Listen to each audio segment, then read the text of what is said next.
Ok, mis queridos amigos, muy buenas tardes. De verdad que es un placer estar con ustedes de nuevo. En el día de hoy estamos por cuenta de Paulita y su team. Entonces, Paulita, el micrófono es tuyo. Le pido el favor a todos los que no van a hablar que por favor cierren sus micrófonos. Muchas gracias, Jaime. Bueno, pues qué gusto estar aquí reunidos con todos ustedes.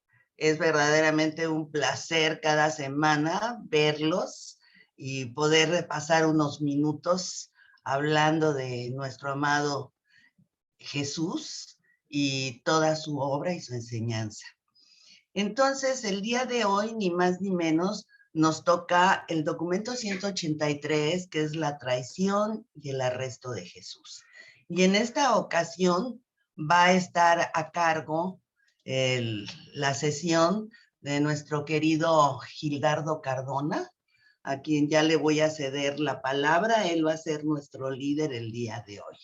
Así que, Gildardo, adelante, y aquí estamos todo tu grupo para acompañarte. Bueno, muchas gracias, Paula. Cordial saludo para todos ustedes.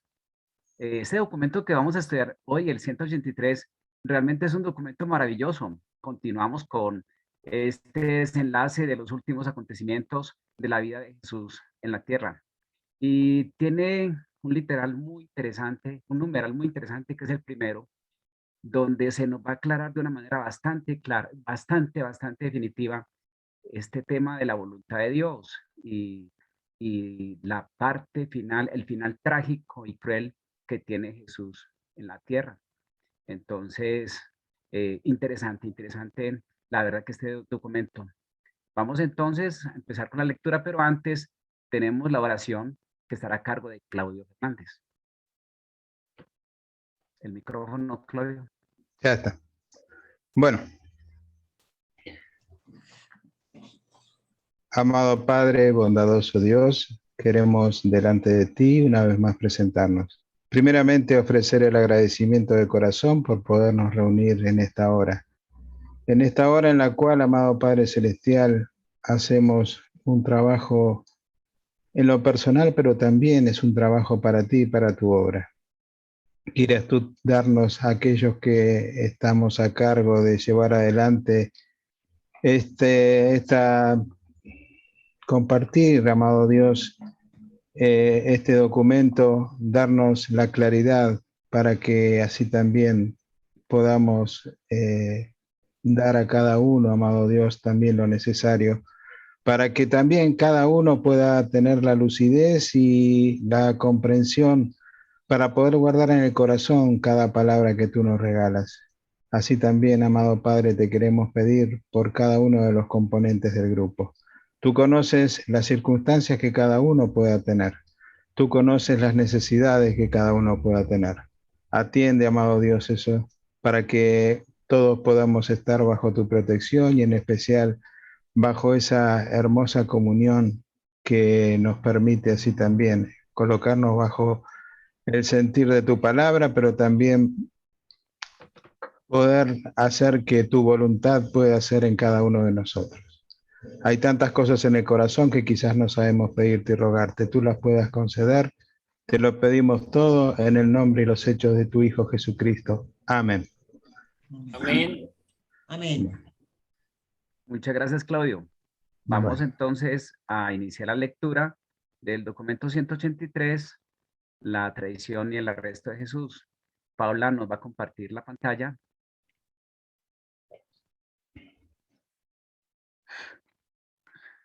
Gracias. A ver, ¿ya se ve?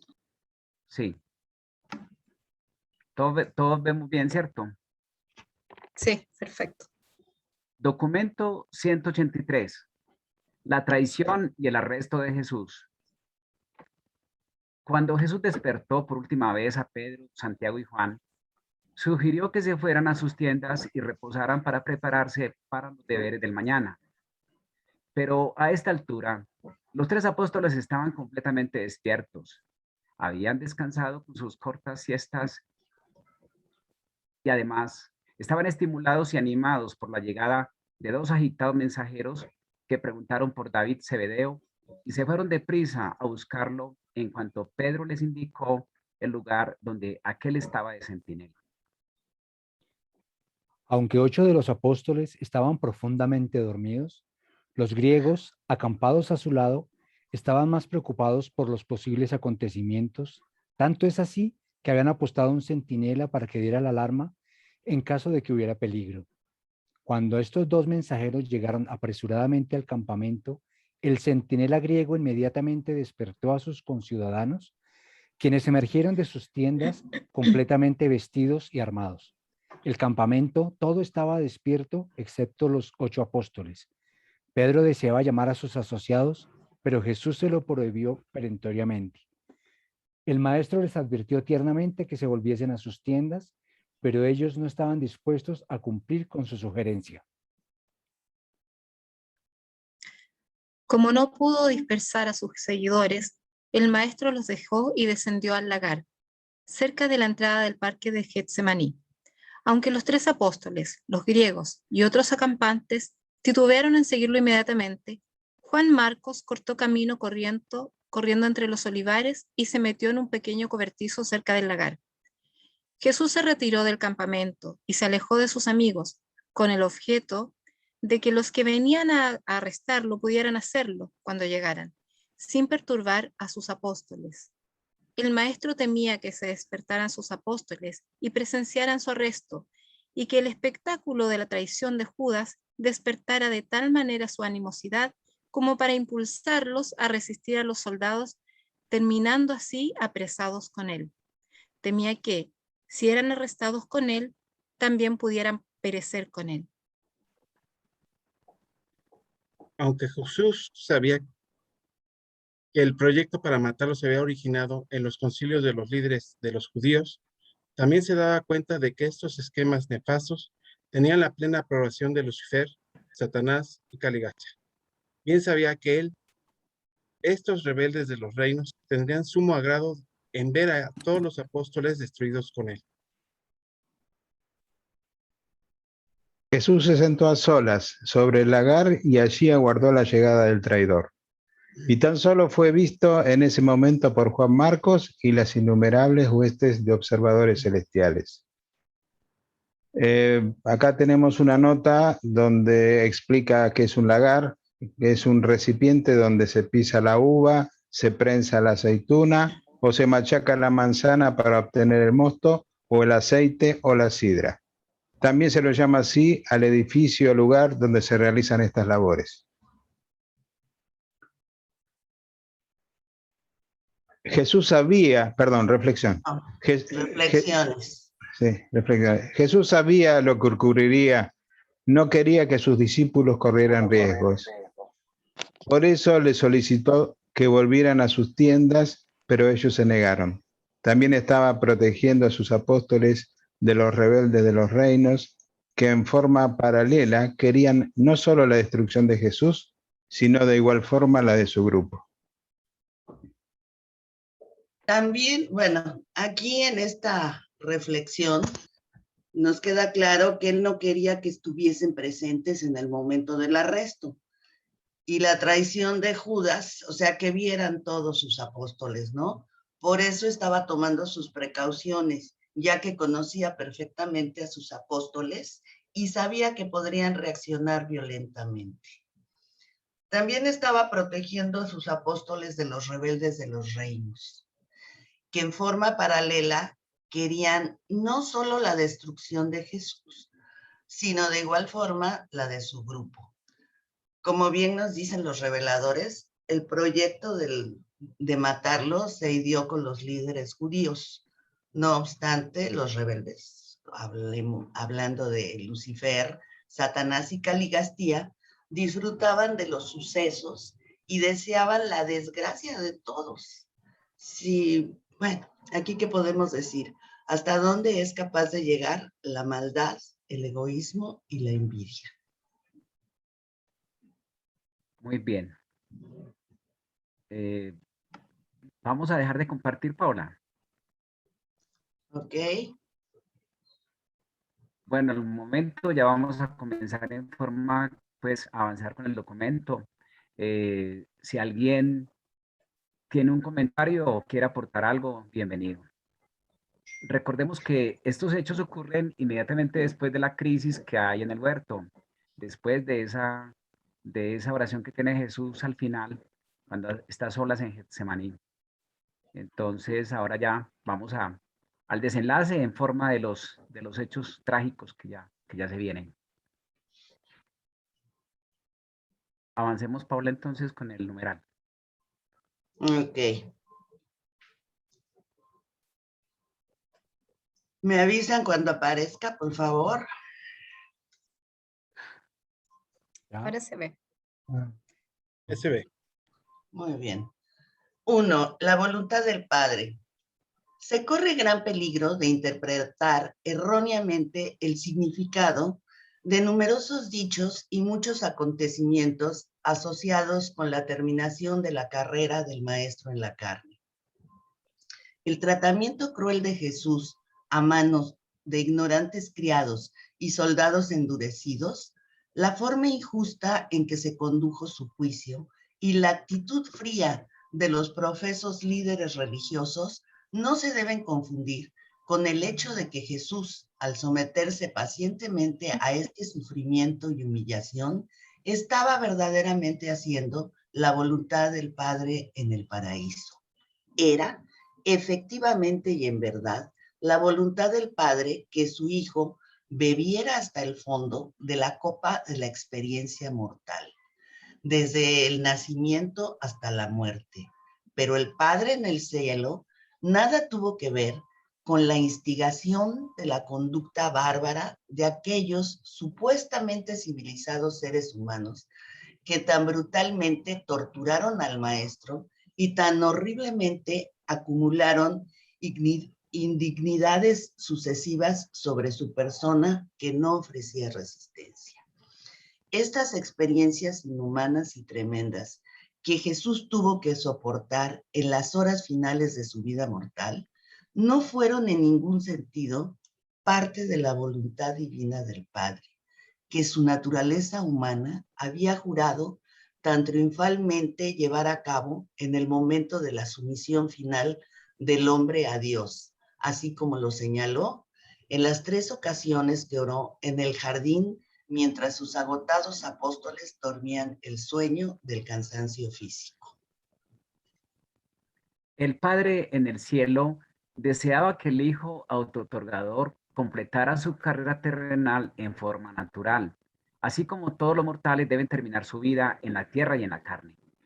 Los hombres y mujeres comunes no pueden esperar dispensaciones especiales que faciliten sus últimas horas en la tierra y el episodio de su muerte. Por lo tanto, Jesús eligió dar su vida en la carne de la manera que estaba de acuerdo con el proceso de los acontecimientos naturales, negándose en todo momento a liberarse de las garras crueles de la malvada conspiración de los acontecimientos inhumanos que se sucedieron con espantosa certeza hacia su humillación increíble y muerte ignominiosa.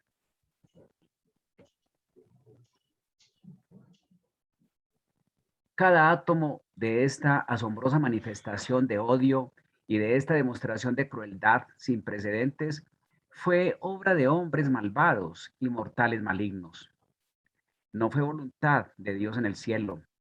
Tampoco fue dictada por los archienemigos de Jesús, aunque mucho hicieron ellos para asegurarse de que los mortales malvados y despreocupados rechazaran así al Hijo autotorgador. Hasta el padre del pecado volvió la cara lejos del dolorísimo horror del espectáculo de la crucifixión. Bueno, algunas reflexiones sobre este numeral. El numeral se llama la voluntad del Padre. La voluntad del Padre era que Jesús terminara su autootorgamiento en Orantia viviendo y muriendo como cualquier humano mortal. Pero en ningún momento fue su decisión que muriera del modo que se dieron las circunstancias. Este fatídico final fue aceptación de Jesús. Algo que dice en el numeral al último dice, no fue voluntad de Dios en el cielo, tampoco fue dictada por los archienemigos de Jesús. A veces se tiende a decir que fue por Lucifer, que por Caligastia, que por el demonio, o que o que fue la voluntad del Padre. Jesús eligió seguir el proceso de los acontecimientos naturales. Fue obra del odio, la maldad y la crueldad humana. Una reflexión es que nosotros no podemos esperar un trato especial, sentirnos que merecemos una muerte de la manera como nos gustaría, como nosotros quisiéramos, sin ningún dolor, en un lugar de tal forma, como me gustaría morir. Y como sea esta, con lo que nos toque, no es la voluntad de Dios. Por lo tanto, no le echemos la culpa de los llamados males del mundo. Bueno, Paula, pasemos a la sesión entonces. Interesante, bastante interesante este numeral. Y bueno, alza la mano Arturo. Adelante, Arturo. Gracias, Fin. Luego, Aquí ¿qué? lo que nosotros queríamos compartir con todos ustedes, y creo que algunos de nuestros compañeros en sesiones pasadas pues nos habían hecho esa pregunta de por qué morir así Jesús, ¿no? ¿Por qué? Que no entendían el concepto de por qué había muerto como había muerto. Creo que en este numeral nos lo explica de una manera tan sencilla, tan simple y tan humana, porque pues así fue, donde incluso pues, todos nosotros vamos a vivir esa experiencia, donde el Padre Universal quiere que como seres mortales, así como desde el nacimiento tenemos cada quien una experiencia, algunos nacemos de forma natural, otros nacemos por medio de una cesárea, otros nacemos en un taxi, etcétera, etcétera. De igual manera, nosotros cuando dejemos este mundo, ojalá pudiéramos morir, como dice que lo estamos platicando en la cama y dormidos y tranquilos, pero no es así. Nos va a tocar morir una experiencia a lo mejor de enfermedad, a lo mejor sin querer nos asaltaron y nos acuchillaron o nos balearon, que es una muerte muy mala, o simplemente nos ahogamos, o de cualquier otra forma. No sé si ustedes tienen alguna pregunta sobre ello. Creo que aquí este numeral nos lo deja muy claro y por eso lo quise yo explicar de esa forma. Gracias. Gracias, Arturo. Ketty, adelante. Habilitas el Bien, micrófono. ya está. Sí, está es tan contundente lo que acabamos de leer. Muy impresionante. Porque yendo un poco más allá de nuestra muerte, ¿ok? Hemos leído en las reflexiones que el Padre sabía la suerte que le esperaba a Jesús, pero él no podía intervenir, ¿no? Y Jesús aceptó eso sin ningún tipo de resistencia. Y yo me quedo pensando que esto es algo que tenemos que aplicar en nuestras vidas y es una respuesta que estoy recibiendo ahora porque nosotros podemos hacer resistencia a muchas cosas, pero no conocemos cuál es la voluntad del Padre para cada uno de nosotros. Entonces, solamente nos queda someternos a la voluntad de Él, aunque no conozcamos cuál es la voluntad del Padre, porque definitivamente hay un plan perfecto para cada uno de nosotros. Y el truco es no hacer resistencia, no ser violento y no ejercer ni malgastarte tratando de convencer a los demás tu forma de ver las cosas, porque eso no va a funcionar. A veces no funciona. Y para mí, como les digo, ha sido un mensaje que realmente estaba esperando. Y bueno, agradezco mucho por eso. Eso es todo. Gracias, Ketty. Javier. Bueno, yo les comparto que hay unos cantantes de música católica y música cristiana que me gusta escucharlos, me gustan mucho sus canciones. Y precisamente esta semana, digamos, en los intermedios de las canciones, todo el tiempo hablaban de lo de la expiación, ¿no? Que Jesús murió por ti, Jesús murió por nosotros, que le fueron al Padre que muriera, pero todo el tiempo centrados en eso, que Jesús murió fue porque Dios quiso para salvarnos y para lavar nuestros pecados. Eso me pareció curioso esta semana, que es muy fuerte esa creencia de la expiación. Sí, lo que pasa es que esa creencia la traemos desde la tradición cristiana, casi todos nosotros católicos y todas las demás formas de religión cristiana con el tema de la expiación, lo que Pablo metió en la doctrina. Y pues claro que no Pablo el que está aquí en la sala, ¿cierto? Claro. Pero y entonces la cuestión es que es muy difícil quitarse el chip de una vez, después de haber toda la vida tenido esa creencia. Y eso es lo maravilloso que tiene el libro Durante. Y eso es lo maravilloso de esta revelación, que ya lo tenemos claro. Tenemos claro que Jesús simplemente murió, porque así morían en esa época los que amenazaban el sistema, los que amenazaban el orden establecido, como hoy en día puede morir cualquier persona que esté contra un sistema y lo pueden sacrificar. Entonces fue los acontecimientos del momento. Si Jesús muere viejito jugando parqués, también era la voluntad del Padre. Simplemente eran los acontecimientos finales y ya está. ¿Quién más quiere? Ah, Pablo. Y Dale. solo comentar rápidamente que nosotros sabemos cuál es la voluntad del Padre. O sea, por lo menos los reveladores nos las dejan saber, que nosotros nos perfeccionemos, que nos perfeccionemos en divinidad, en motivación y en propósito. O sea, es un proceso evolutivo y progresivo. Tenemos claro esa voluntad. También sabemos que la voluntad del Padre fuese que nosotros lográramos fusionarnos durante nuestra vida en la carne. El no lograrlo es una falla de nuestra parte, porque el propósito o su voluntad es que logremos ese nivel de crecimiento interior para que nos fusionemos con nuestro ajustador de pensamiento. La forma en cómo se ve nuestra muerte responde básicamente a las cosas naturales, a los procesos que nosotros podemos categorizar como el azar inclusive, ¿no? Si es desde el punto de vista biológico, si es desde el punto de vista de un accidente, en el caso que estaba mencionando Arturo, si alguien nos asalta, todo ese tipo de cosas, pero eso no responde la forma de la muerte a la voluntad del Padre. La voluntad del Padre es que nosotros, primero que sobrevivamos, que crezcamos, que mejoremos, que nos perfeccionemos y todos los demás eventos responden a nuestro propio libre albedrío y al de todos los demás, porque todos estamos de alguna manera condicionados y afectados por el libre albedrío de todos. Era solamente eso. Gracias. Muy bien, Pablo, gracias. Si alguien más quiere aportar, complementar. Yo quisiera hacer una pregunta. ¿Se puede? Claro. O sea, ¿a qué creen que se deba la interpretación errónea o confusión sobre la voluntad del Padre que hemos estado padeciendo o creyendo? O sea, yo sí me lo estuve preguntando y tengo mi respuesta, pero dije, bueno, a ver, vamos a ver qué opinan. Bueno, ¿quién le quiere responder a Paula? No todos a la vez. Bueno, ya tomamos tintico, un poquito de más, ya. Ah, Claudia, por favor. Claudio, ¿tiene la palabra Claudio? Gracias, Gilar.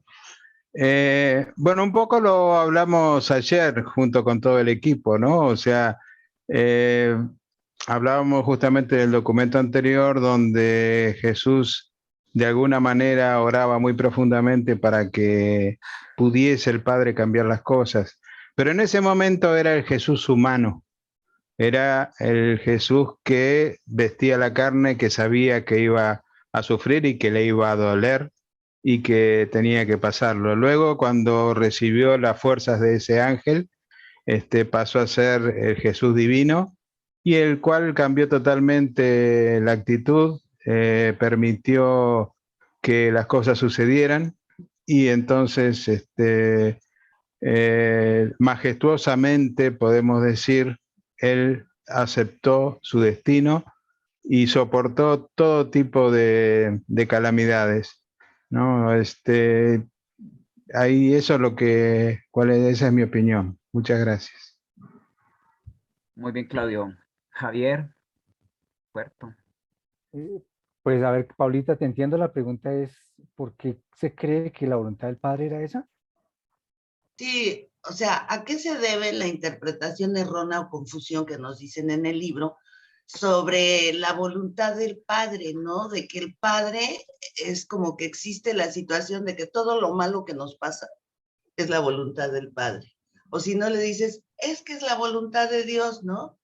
A alguien que está en un duelo, que le acaban de matar al hijo, cuando eso es un error, ¿no? Eso es a lo que me refiero. ¿A qué se debe ese error que tenemos? Eso es más o menos, mira, yo según después de leer esto, yo me imagino que es a la falta de información y el conocimiento de los sucesos reales que se vivieron, que vivió Jesús, ¿no? Porque la voluntad del Padre ya era que cumpliera su carrera terrenal en forma natural, y yo pienso que también es la voluntad del Padre que todos nosotros lo vivamos igual, ¿no? Y que estamos aquí para experimentar la vida y la muerte. Ahora, como dijo Pablo, los sucesos de la muerte no dependen del Padre, sino dependen de nuestras propias decisiones y también de todas las decisiones libre albedrío de los demás, ¿no? Los hechos, las situaciones de las cuales no nos podemos despegar ni lo podemos culpar de todas las cosas a Jesús, o sea, digo a Jesús, a Dios, ¿no? Como que no se trata de eso. Es como, primero la expiación, ¿no? Y ahora pues lo agarra uno con que él es el culpable de todo lo que pasa en tu vida. O sea, tiene uno que responsabilizarse de sus actos, de su vida, hasta de su genética, porque todo eso influye. Eso es lo que yo... O sea, eso es lo que yo pienso que da mucha confusión, ¿no? Que no nos queda claro exactamente. Y por eso cada quien toma diferentes posturas cuando se oye la voluntad del Padre y la interpreta de acuerdo, pues ahora sí que a su libre albedrío y a veces con mucho error. Ese es Muy mi... bien. Osvaldo. Sí, gracias Gildardo. Buenas noches a los que no saludé antes. Pues la verdad es que hay cosas por las cuales está transitando el ser humano que yo creo que hacen parte del desarrollo y de la evolución de toda la raza humana y de lo que tenemos que vivir, y se confunde a veces. Miren ustedes cómo las religiones cristianas, católicas y este tipo de religiones, creo que muchos de nosotros fuimos testigos cuando chicos que uno le decía algo al papá o a la mamá y ellos decían, es que así Dios lo quiso, es que Dios lo quiso así, y le echaban la culpa a Dios, así de facilito. Entonces, eso ha sido muy extendido y sacar eso de... Osvaldo, no te escuchamos bien. Problemas con el sonido. Ahora sí, ¿escuchan mejor? Ese tipo de... No, creo que no me escuchan bien, ¿o sí? Sí, ya sí.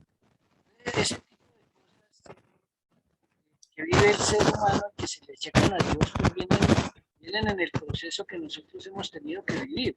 Les decía que anteriormente, cuando uno era chico, los padres de uno y todo eso, si algo pasaba, uno les preguntaba y le decían, no, es que Dios así lo quiso. No, es que pasó porque Dios lo quiso, y eso se ha metido muy en el interno, en la mente de los seres humanos. Yo creo que hay cosas que son inevitabilidades. Y, por ejemplo, un accidente. Uno se puede caer o puede suceder algo porque no tenía la atención puesta en algo y sucedió un accidente, se fue a un abismo, no sé, alguna cosa.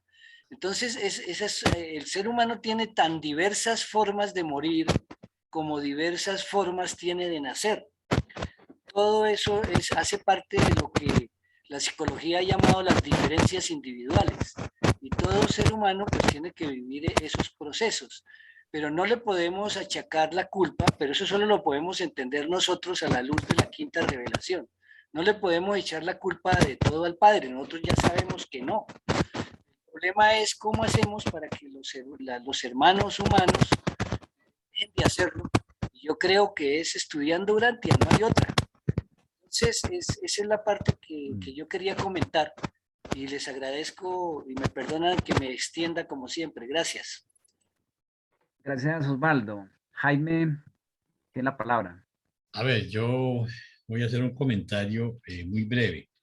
Recordemos que estamos nosotros, como anotaba Gildardo, trayendo tradiciones del Antiguo Testamento. Recordemos que si tomamos la parábola de Job, la forma como lo interpretan es que las situaciones en la vida, las circunstancias son producto del castigo por una mala acción o de una bendición por una buena acción, cosa que viene de la herencia del Dios vengador, del Dios furibundo, del Yahvé de ellos, ¿sí? Que se la tenía que cobrar a uno cuando uno se portaba mal.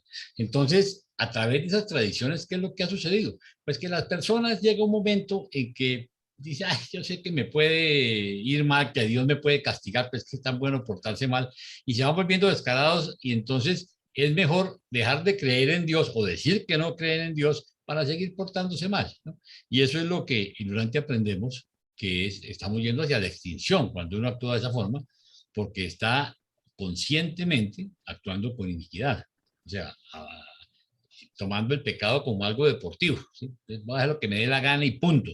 Eso viene desde el Antiguo Testamento, ese Dios de allá. Nosotros cuando hablamos de un Dios de amor, de un Padre amoroso, desaparece completamente eso, ¿no? Y empezamos a entender que hay circunstancias, sí, hay circunstancias muy tristes, ¿no? Y muy tristes cuando, miércoles, cuando uno había podido tomar una decisión distinta que hubiera hecho que eventualmente los resultados pudieran ser mejores o por lo menos no consecuencias de imprudencias nuestras o de malas decisiones. Pero en general todos estamos sujetos a las circunstancias, ¿sí? Al terremoto de México, a los tornados, a las inundaciones, a los huracanes, a mil cosas y lo peor, a los políticos. Gracias. Gracias, Jaime. Nosotros concluíamos cuando estudiábamos este documento que si teníamos claro, entendíamos bien este numeral, ya con eso entendíamos la cuarta parte del libro de Urantia. Y somos unos afortunados que tengamos este conocimiento. Y por eso, como decía Osvaldo, el reto es, y en eso estamos, que este conocimiento lo conozca mucha gente. Bueno, no sé si alguien más quiere aportar algo, o si no, Paula, avanzamos para que sigamos con el documento. Muy bien, comparto. Me avisan, por favor, cuando ya esté. Ya estamos. 2. Judas en la ciudad. Después de abandonar Judas tan abruptamente la mesa durante la última cena, fue directamente a casa de su primo y de allí los dos fueron derecho a ver al capitán de los guardianes del templo. Judas le pidió al capitán que reuniera a los guardianes y le informó de que estaba listo para conducirlos a Jesús. Judas había aparecido en la cena un poco antes de lo que se esperaba. Hubo cierta demora en partir para la casa de Marcos, donde Judas esperaba encontrar a Jesús aún en conversación con los apóstoles. El maestro y los 11 salieron de la casa de Elías Marcos unos 15 minutos antes de que llegara el traidor y los guardianes. Para cuando llegaron los guardias a la casa de Marcos, Jesús y los 11 ya estaban fuera de los muros de la ciudad, camino al campamento en el Oliveto. Judas se perturbó mucho por no haber encontrado a Jesús en la casa de Marcos y en compañía de los 11, solo 2 de los cuales estaban armados para defenderse.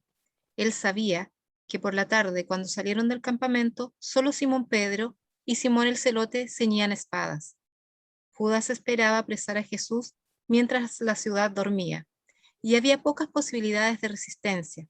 El traidor temía que, si esperaba que ellos volvieran al campamento, allí se encontrarían unos 60 discípulos devotos. También sabía que Simón el Celote tenía en su posesión una buena cantidad de armas. Judas se estaba poniendo cada vez más nervioso al meditar sobre cómo lo detestarían los 11 leales apóstoles y temía que intentaran destruirlo. No solo era él desleal, sino que íntimamente era un verdadero cobarde.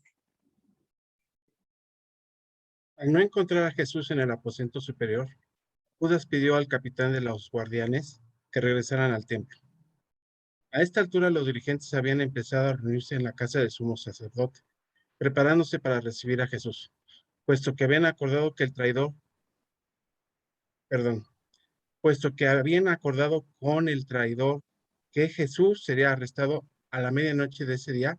Judas explicó a sus asociados que habían llegado tarde para encontrar a Jesús en la casa de Marcos y que sería necesario ir a Getsemaní para arrestarlo. El traidor siguió diciendo que más de 60 seguidores devotos estaban acampados con él y que todos ellos estaban bien armados. Los dirigentes de los judíos recordaron a Judas que Jesús siempre había predicado la resistencia pasiva, pero Judas replicó que no podía confiar en todos los seguidores de Jesús obedecieran esta enseñanza. Realmente temía por su vida y por consiguiente se atrevió a pedir a una compañía de 40 soldados armados, puesto que las autoridades judías no contaban con una fuerza tan numerosa de hombres armados bajo su jurisdicción. Fueron inmediatamente a la fortaleza de Antonia y pidieron al comandante romano que les diera esta compañía, pero cuando él oyó que tenían la intención de arrestar a Jesús, se negó inmediatamente a acceder a su solicitud y lo refirió a su oficial superior. Así pues, pasó más de una hora en la que fueron ellos de autoridad a la otra hasta verse finalmente obligados a ir al mismo Pilato para obtener permiso de emplear soldados armados romanos. Era tarde cuando llegaron a la casa de Pilato, y él ya se había retirado con su mujer a sus aposentos privados.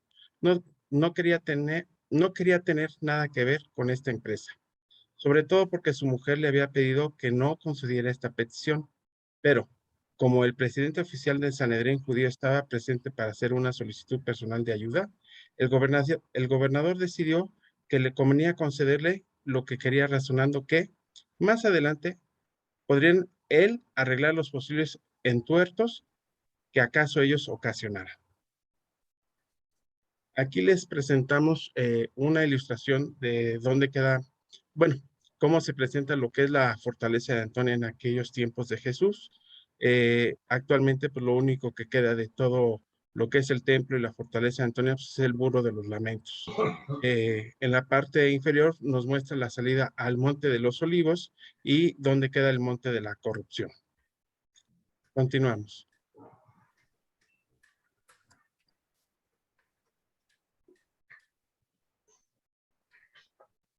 Tiene el micrófono cerrado, Claudio.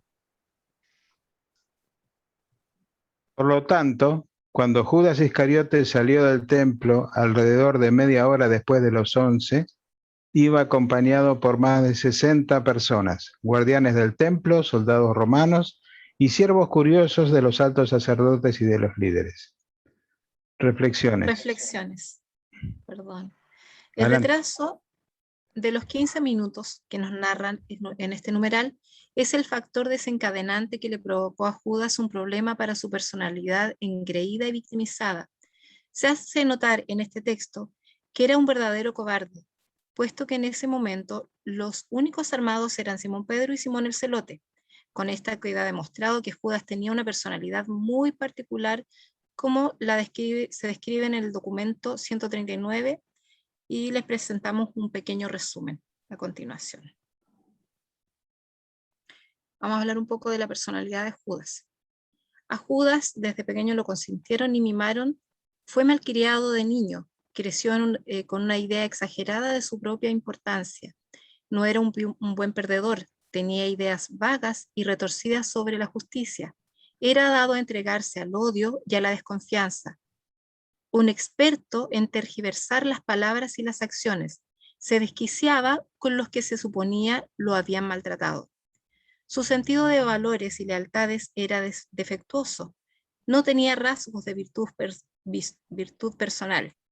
No era un pensador honrado. Era el más instruido de los 12 y el único judío entre los apóstoles. Judas no se comprendía en realidad a sí mismo, ni era sincero consigo mismo. Para Jesús, Judas era una aventura de la fe. El maestro comprendió plenamente desde el principio la debilidad de este apóstol y conocía muy bien los peligros de admitirlo en la confraternidad. La puerta de la vida eterna está abierta de par en par para todos. Todo el que quiera puede venir. No hay restricciones ni limitaciones, salvo la fe del que viene. Esta es precisamente la razón por la cual Jesús permitió que Judas continuara hasta el fin, haciendo siempre todo lo posible por transformar y salvar a este apóstol débil y confundido. Pero cuando la luz no se recibe con honradez, ni se vive en conformidad con ella, tiende a convertirse en tinieblas dentro del alma. Judas no consiguió realizar un progreso personal satisfactorio en su experiencia espiritual. Ahora bien, esta pregunta es para todos nosotros. ¿Cuántas veces nos dejamos llevar por nuestra soberbia, nuestro ego, etcétera, que no escuchamos a nuestro espíritu de la verdad y tendemos a actuar mal? ¿O cuánto de Judas llevamos dentro? ¿Y qué debemos empezar a descubrir para poder hacer los cambios necesarios desde ya? Les dejo esa pregunta, esas dos preguntas. Bueno, Paula,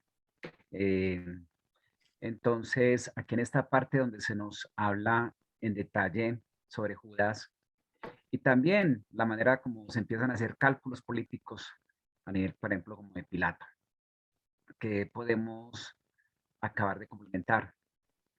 Tienen la palabra.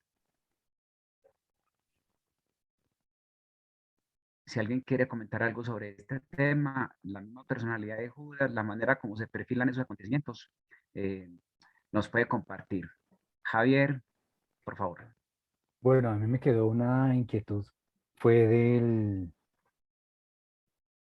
Me quedó que cuántas veces nos pasará también.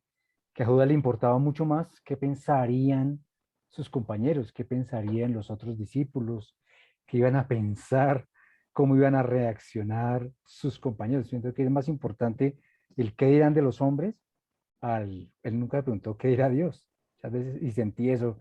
A veces nos preocupamos más de qué dirá la gente a qué dirá Dios de eso que estoy haciendo. Sí, lo que pasa es que en el fondo él sabía que estaba actuando mal y obviamente tenía su pecado. Fuera de eso, también el mismo miedo que se da por precisamente actuar mal.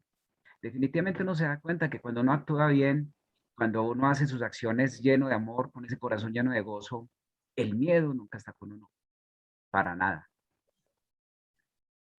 Bueno, ¿alguien más quiere decir algo o seguimos avanzando? Bueno, Yo. A ver, Claudio. Sí, yo quería hablar sobre justamente las preguntas que había hecho Mónica sobre el modo de ser de Judas y quizás en nosotros vernos reflejados de alguna manera en ello. Y me estaba acordando lo que había dicho Pablo hace un rato, ¿no? Donde nuestro trabajo es lograr esa perfección. Seguramente Judas estaba muy lejos de la perfección, esa comunión con el Padre, y tenía mucho que pulir. Nosotros, dependiendo de nuestro estado espiritual, de nuestra maduración espiritual, podemos tener la posición que hace un rato decía Javier, donde nos interesa más el que dirán de lo que dirá el Señor. Cuando podemos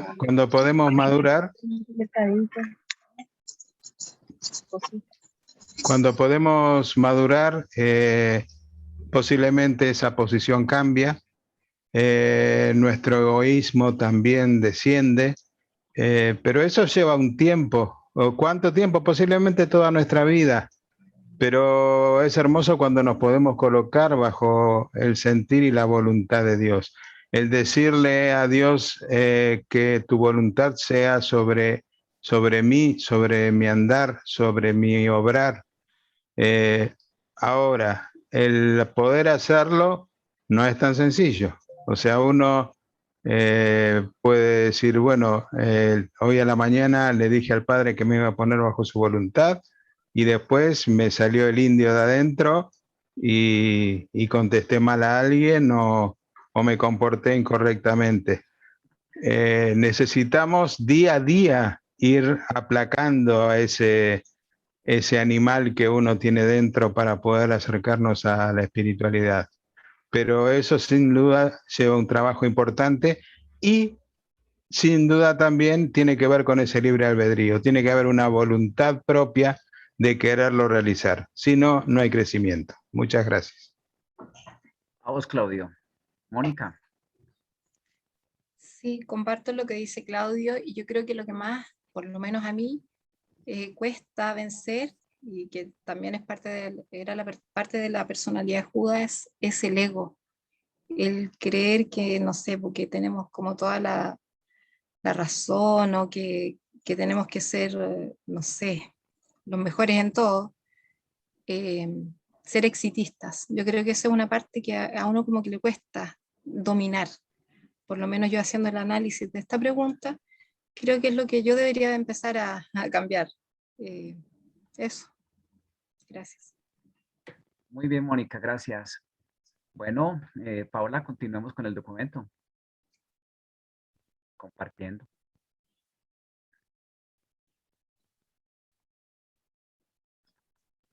Numeral 3.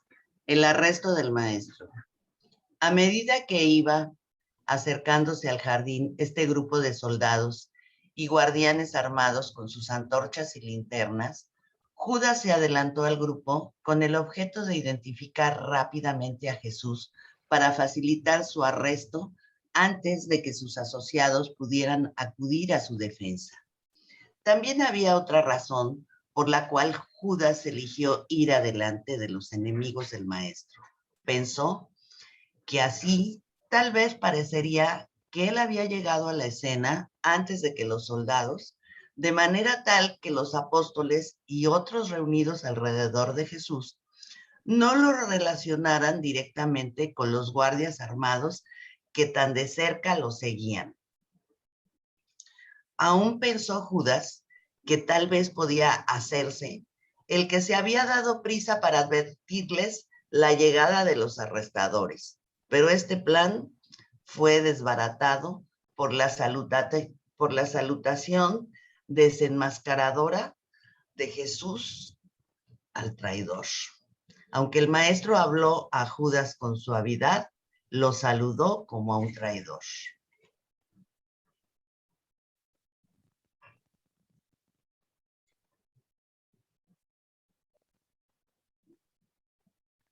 En cuanto vieron Pedro, Santiago y Juan, juntamente con unos 30 de los demás acampantes, el grupo armado y sus antorchas en la cresta de la colina, se percataron de que estos soldados venían a arrestar a Jesús y todos ellos descendieron deprisa al lagar donde estaba el maestro sentado solitario, iluminado por la luna. Por un lado, se iba acercando el grupo de soldados y por el otro, los 3 apóstoles y sus asociados. Cuando se adelantó Judas acercándose al maestro, los 2 grupos se quedaron inmóviles, el maestro situado entre ambos y Judas preparándose para impartirle el beso traicionero en la frente. Había sido esperanza del traidor que podría, después de conducir a los guardias hasta Getsemaní, señalar simplemente a los soldados cuál era Jesús, o cuanto más llevar a cabo la promesa de saludarlo con un beso y luego retirarse rápidamente de la escena. Judas mucho temía que estuvieran todos los apóstoles presentes y que concentraran su ataque contra él en retribución por su atrevimiento al traicionar a su maestro amado. Pero cuando el maestro lo saludó como a un traidor, tan confundido estuvo que no intentó escapar. Esta parte es muy fuerte, encuentro yo.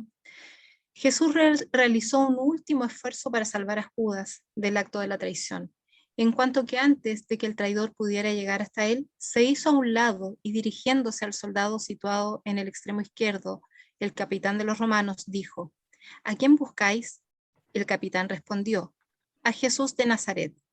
Entonces Jesús inmediatamente se presentó frente al oficial e incorporándose con la calma majestad del Dios de toda esta creación, dijo: yo soy. Muchos en este grupo armado habían escuchado a Jesús enseñar en el templo, otros sabían de sus obras poderosas, y cuando lo oyeron anunciar tan audazmente su identidad, los que estaban en primera fila retrocedieron. Lo sobrecogió el asombro ante el calmo y majestuoso anuncio de su identidad. No había pues necesidad alguna de que Judas cumpliera con el plan de la traición. El maestro había revelado audazmente a sus enemigos, se había revelado audazmente a sus enemigos, y podrían haberlo ellos arrestado sin la ayuda de Judas.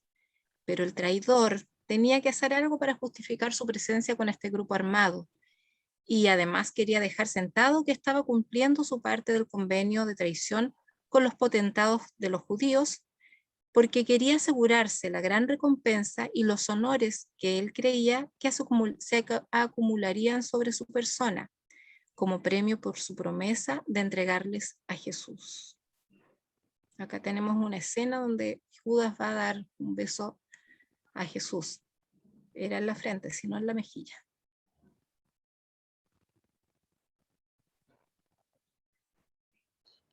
Mientras se recuperaban los guardianes después de su impresión al ver por primera vez a Jesús y al oír el sonido de su voz insólita, y mientras los apóstoles y los discípulos se iban acercando cada vez más, Judas se enfrentó con Jesús y, besándole la frente, dijo: Salve, maestro e instructor.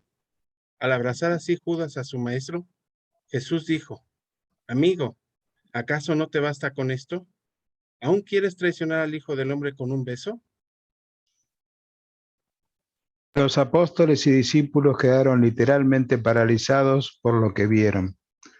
Por un momento nadie se movió. Luego Jesús, desenredándose del brazo traicionero de Judas, se acercó a los guardianes del templo y soldados y nuevamente preguntó: ¿A quién buscáis? Nuevamente el capitán dijo: a Jesús de Nazaret. Nuevamente contestó Jesús: ya os he dicho que yo soy. Si por lo tanto me buscáis, dejad que estos otros vayan por su camino. Estoy pronto para ir con vosotros. Jesús estaba dispuesto a volver a Jerusalén con sus guardianes, y el capitán y los soldados estaban dispuestos a permitir que los 3 apóstoles y sus asociados se fueran en paz por su camino. Pero antes de que salieran, mientras Jesús estaba allí de pie, esperando las órdenes del capitán, cierto Malco, el guardaespaldas sirio del sumo sacerdote, se acercó a Jesús, preparándose para atarle las manos a la espalda, aunque el capitán romano no había mandado que la ataran. Cuando Pedro y sus asociados vieron que su maestro estaba siendo sometido a esta indignidad, ya no pudieron contenerse. Pedro desenfundó la espada y se abalanzó con los demás para destruir a Malco.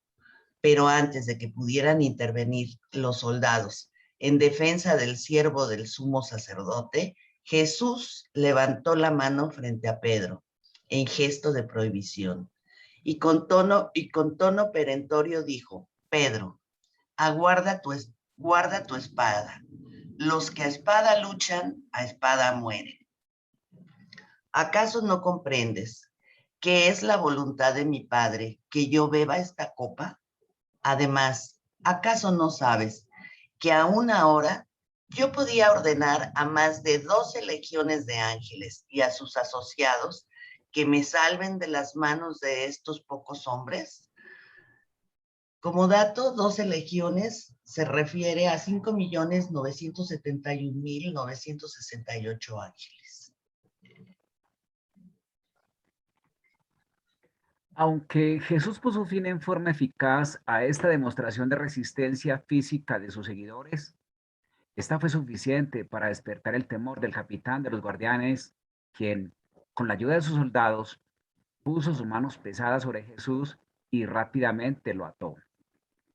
Mientras lo ataban las manos con fuertes cuerdas, Jesús les dijo: ¿por qué me atacáis con espadas y palos como que si quisierais capturar a un ladrón? Yo estuve en el templo con vosotros todos los días, enseñando públicamente al pueblo, y no hicisteis esfuerzo alguno por apresarme.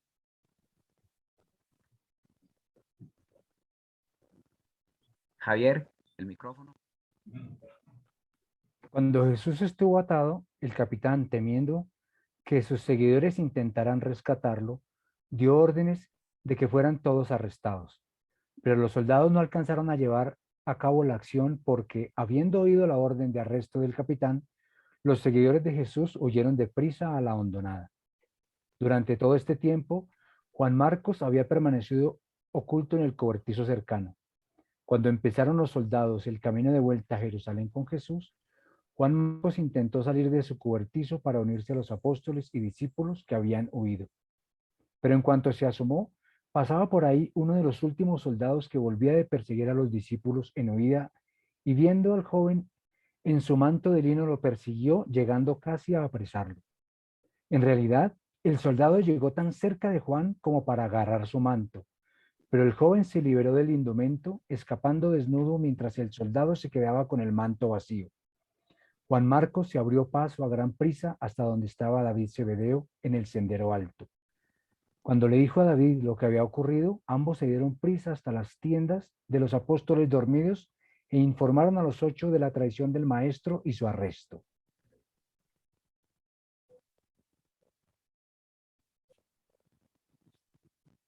Mónica, el micrófono. Mientras despertaban los 8 apóstoles, volvían los que habían huido a la hondonada y se reunieron todos juntos cerca del lagar de aceitunas para discutir qué hacer. Mientras tanto, Simón Pedro y Juan Zebedeo, que se habían ocultado entre los olivos, ya se habían ido siguiendo a los soldados, guardianes y siervos que conducían a Jesús de vuelta a Jerusalén como si llevaran a un criminal desesperado. Juan los siguió de cerca, mientras que Pedro se mantenía más distante. Después de escapar de las garras del soldado, Juan Marcos se consiguió un manto que encontró en la tienda de Simón Pedro y Juan Zebedeo.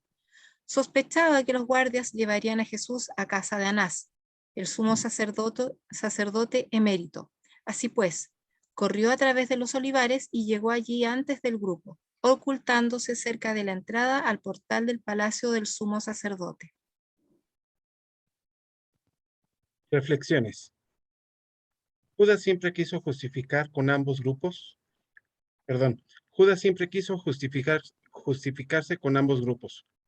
con tal de verse invariablemente bien en su actuar, pero nunca se esperó la reacción tan calma y majestuosa de Jesús al recibirlo y al hacerle saber con su actitud que Judas era un traidor. Bueno, aquí con esta reflexión, nosotros ahora sí que nos ponemos en la posición de Judas, que no esperaba que Jesús lo fuera a recibir tan inesperadamente como él ya sabía en documentos anteriores, desde que en la última cena Jesús lo mandó a hacer lo que supuestamente iba a hacer, pues él ya tenía conocimiento de todo lo que iba a hacer Judas. Entonces, al presentarse al recibirlo como un traidor y darle a entender a Judas que él era un traidor, jamás se esperó esa reacción. Jesús, ahora sí que sabía todo lo que Judas iba a hacer, pero Judas no sabía ni se imaginaba nunca que lo iban a recibir con tal, yo no lo llamaría de cierta manera desprecio, pero no con esa osadía de saber, ya sé qué vienes a hacer. Espero que les haya gustado la reflexión. Los dejo con Gil. Bueno, Mónica quería decir algo. No, en el fondo, tengo un micrófono así. En estos numerales que hemos leído últimamente, yo y que la clase pasada dije lo mismo, me llama tanto la atención la valentía de Juan Marcos, la valentía, la osadía que tenía, que los apóstoles no se atrevían a hacer lo que él hacía. Bueno, la ventaja era que era un niño, entonces se podía esconder, se podía escabullir, podía correr más rápido, qué sé yo, pero fue un observador privilegiado de todos los sucesos de Jesús, con Jesús. Sí, esos personajes como Juan Marcos, como David Zebedeo, impecable y espectacular en el tema de la logística. Nos los habíamos perdido porque en el Nuevo Testamento para nada se nos menciona. Sabemos de ellos acá por la revelación de Urantia. Óigame, Sí. ustedes escucharon esta frase cuando Jesús ve a Judas y lo saluda como se saluda un traidor. ¿Se imaginan ustedes cómo, a ver, cómo se ¿Cómo saluda será un eso? traidor? ¿Cómo se saludará un traidor? ¿Qué piensan ustedes? ¿Con desprecio? ¿Con conmiseración? ¿Con ternura? ¿Qué piensan? Arturo. Y esa pregunta nos la hicimos todo el equipo. Realmente yo no me imagino realmente cómo es que Jesús lo recibió para darle a entender que era un traidor. O sea, la verdad es que se me hace muy difícil, no sé, mi instinto humano, obviamente, al, al, al, al, al saber que alguien nos traiciona, pues normalmente es reaccionar de una manera mala, como les decía anteriormente, a lo mejor no egoísta, no sé cómo describirlo, pero reaccionamos enojados.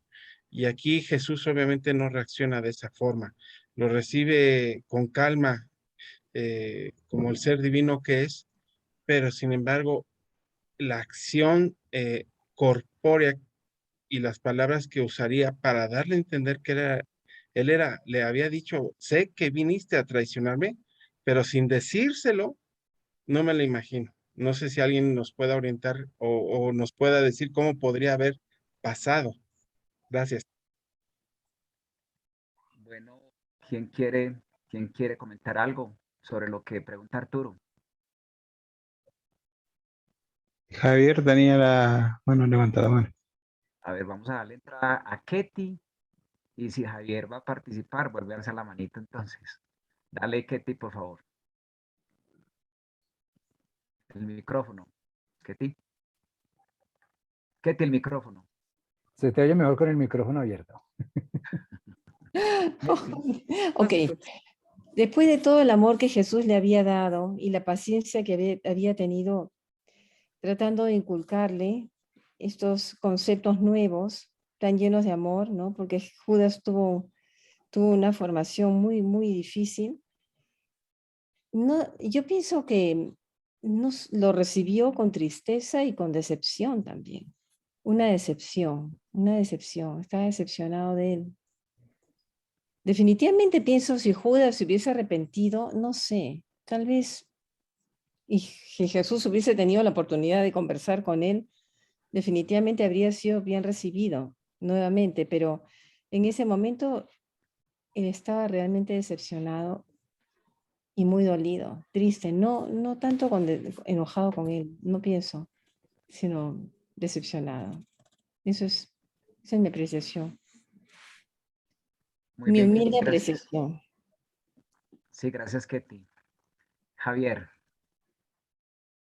Bueno, me queda una admiración del amor del maestro que dijo que hasta el último momento hizo un esfuerzo por salvar a Judas del acto de la traición. A pesar de todo lo tenaz que haya sido, lo que fuera, aún así, qué amor tan grande, que hizo un último esfuerzo para salvarlo a él, de decir aquí estoy para que no tuviera que cometer ese acto de traición. Me quedó eso del amor del maestro tan grande. Bueno, sobre lo Levantó que la decía. mano Carlos García. Sí, Carlos García. Ok, sí. Gracias, Con Paula. relación a ese saludo, cuando uno conoce o llega a una persona que es conocida y con quien todo está muy bien, por lo general nuestro rostro se ilumina y hay una sonrisa de gusto y nos sentimos bien. Pero yo creo que Jesús allí no estaba, era serio, frío realmente, lo recibió con frialdad, no con desprecio, porque no creo que Jesús desprecie a ningún ser humano, sino más bien con frialdad, de una manera seca, diría yo, para demostrarle a él pues de que no aprobaba esa actitud. También me llama la atención, siempre se nos ha dicho que el beso de Jesús fue en la mejilla, el beso de Judas, pero ahí dice claramente que fue en la frente. Jesús era alto y para que esto pudiera ocurrir, Jesús tendría que haber bajado un poco la cabeza, cosa que creo no pudo haber hecho. Quizás entonces Judas podía ser o del mismo alto de Jesús o quizás un poco más alto, porque uno a las personas que son más bajitas que uno las puede besar en la frente y a las que son más o menos en la misma altura, pues uno llega hasta la mejilla. tendría que empinarse para poder llegar a la frente o que la otra persona baje la cabeza. Eso era mi comentario. Gracias, Carlos. Flor. Sí, a mí me sigue llamando la atención la actitud de Judas y sobre todo este detalle que ahora le puse más atención, que ni siquiera era consistente en su traición, porque cuando alguien es firme en una cosa, la mantiene derecha y sigue sobre esa línea, siendo firme en su actuación. Mas, sin embargo, aquí vemos que actúa una mentira más, o intenta al menos actuar una mentira más, porque intenta llegar y además hacerse como que él no hizo nada, como que nada pasó, como que ya estaba dentro parte de todos y las cosas sucedieron. Me llamó la atención eso porque entonces ni siquiera era real, íntegro consigo mismo dentro de su propia mentira, íntegra mentira, ¿no? Incoherente. Interesante. Incoherente, exactamente, cobarde. sí, y cobarde. Gracias. Bueno, gracias, Flor. Luis Villamizar. Sí, bueno, yo viendo, recordaba la trayectoria de todos los apóstoles, sobre todo de Judas, y me veo reflejado y me decepciono de mí mismo, ¿no? Como he contado otras veces, yo estuve en un grupo en la iglesia durante 30 años, pero eso era un grupo, eso se vivía como si por etapas de crecimiento espiritual, pues. O sea, supuestamente uno iba madurando la fe por etapas y pasabas de un grado para otro. Y al final la graduación era en Israel. Estuve en Israel en esa ocasión porque terminé, a los 30 años terminé. Teóricamente eran 7 años solamente, yo me eché 30. O sea que me considero un alumno un poco atrasado en ese sentido. Me tomé 30 años, pero terminé y fui a Jerusalén y todo eso. Y la razón por la cual yo me salí fue por decepción. Porque es como si tú estuvieras estudiando para médico, te gradúas de médico y resulta que descubres que le tienes miedo a la sangre, que te desmayas cuando ves la sangre, entonces no puedes operar. Entonces yo me fijé que después de 30 años yo no había madurado la fe en nada. Simplemente porque sí había aprendido cosas y sabía muchas cosas, como las sé ahorita. Ahora, llegar a un nivel de amor al otro, a la otra persona, en este caso, una persona que te traiciona, una persona que no corresponde a tu amor, etcétera, yo me veía imposibilitado me vi imposibilitado para eso y llegué a la conclusión de que había perdido mis 30 años porque no logré nada, pues. Y esa fue la causa por la cual yo me salí. A la final me salí de la iglesia porque no pude lograr el objetivo que supuestamente tenía eso, pues. Y ahora viendo, o sea, yo tengo hasta el sol de hoy yo tengo esa confusión, ya de eso hace, qué sé yo, 13 años que me salí. Y sigo en la misma situación, o sea, realmente uno cambia, uno progresa, uno crece en la fe, o uno es como es hasta que te muera. Porque Judas tuvo todas las oportunidades y a la final no solamente traicionó al maestro, hizo todas esas componendas para tratar encima de quedar como el bueno. Y si nos fijamos en los demás apóstoles van a ser igual. O sea, no solamente ahí se portaron como unos cobardes todos, sino que después también el mensaje de lo que harán ellos después con el mensaje de Jesús y las iglesias posteriores que crearán, una cosa totalmente contrario a lo que estuvieron oyendo y viendo durante 3 años con Jesucristo. Entonces me hace ver que realmente las posibilidades que uno cambie realmente son nulas, pues. O sea que me recordó mi decepción sobre mí mismo y sobre la posibilidad de que uno realmente pueda cambiar. En ese sentido, o sea, yo veo que mi amor por Jesucristo es real, pero en la práctica amar a las personas, a Jesucristo en los otros seres humanos, tan imperfectos como yo, tan odiosos como yo, tan inestables como yo, a mí se me hace prácticamente imposible. Y a veces me digo, no sé, qué sigo esperando si yo no veo que yo pueda mejorar en ese sentido. Y de la gente que veo, sobre todo la gente que están metidos en la iglesia, bueno, la decepción es más grande todavía. Gracias. A usted, Luis. Mónica, ¿iba a decir algo? Sí, bien cortito. Con respecto a lo que decía Carlos, un detalle solamente, pero puede que yo esté equivocada.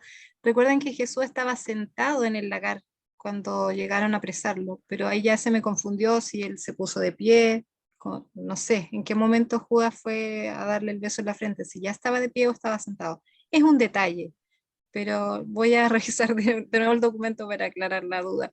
Y con respecto a lo que dice Luis Villamizar, algo que a mí me ha resultado, Luis, es ver a las otras personas, como dices tú, quizás son odiosos igual que nosotros, qué sé yo, pero pensar que en el otro está la chispa divina, está el pedacito de Dios. Entonces, ese es un buen ejercicio como para ver a las personas con amor, como pensar o ponerte en el lugar del otro, cómo te gustaría que te vieran a ti. Es un ejercicio que yo hago, por si te sirve, para que puedas querer un poco más a los que no te resultan tan queribles. Ese ejercicio que hace Mónica, ese ejercicio que haces es muy interesante porque inclusive uno se puede poner patrones en su forma de vivir y yo creo que se decepciona menos de la humanidad. Por ejemplo, aquí en Medellín y me imagino que en todas las ciudades de Latinoamérica, el tráfico es un caos. Y nosotros tenemos el problema de los motociclistas, que son muy imprudentes. Y primero a mí me impacientaban mucho porque qué cosa tan tremenda con los motociclistas. Hasta que llegó un momento en que yo empecé a mirarlos distinto. Y yo ya miro a los motociclistas como esos seres que van manejando vehículos y que yo cuido. Entonces me puse en el papel de mirarlos en ese aspecto, que yo los estoy cuidando y ya la actitud es distinta y ya los miro con otros ojos y todo lo demás. Y me parece que sí, como decía Mónica, la clave es poner como la mirada del amor, no esperar mucho a los demás. Desde que nosotros estemos colocando amor, ya estamos cumpliendo. Arturo, para que redondeemos y continuemos con el documento. Hay Flor. Dale, Arturo. Sí, algo así muy rápido, darle las gracias a Carlos, porque sí me orientó mucho con lo que yo les preguntaba y analizando sobre todo lo que ya han dicho todos ustedes, hermanos, creo que tiene razón Carlos, Jesús saludó a Judas decepcionado, porque estamos hablando de que Judas era un apóstol, o sea, si ya no lo pensamos bien, es un embajador del reino, escogido por otros hermanos y por Jesús, y estamos, o sea, yo me pongo a pensar, cuando nosotros saludamos a todos nuestros seres queridos, como ustedes, hola, ¿cómo están? Bienvenidos, qué gusto de verlos, hermanos, todo.